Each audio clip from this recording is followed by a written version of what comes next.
hari tu ada seorang kawan dekat Twitter tanya Cha macam mana Cha buat tudung macam ni.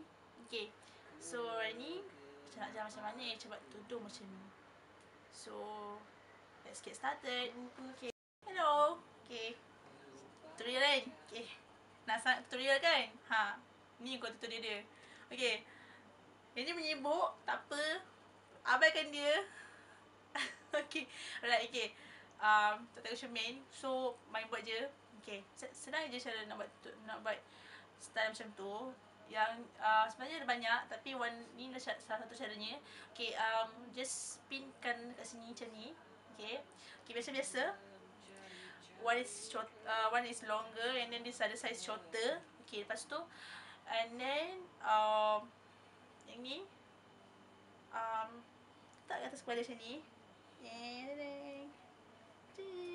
Okay, lepas tu buat macam ni. Tak tahulah, tak nampak sebenarnya, main buat je. Okay,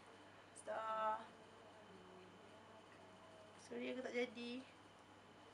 Tapi roughly macam ni lah cara nak buat style tu. Okay, rasa dah okay kot. Tak tahu cermin ni. Okay,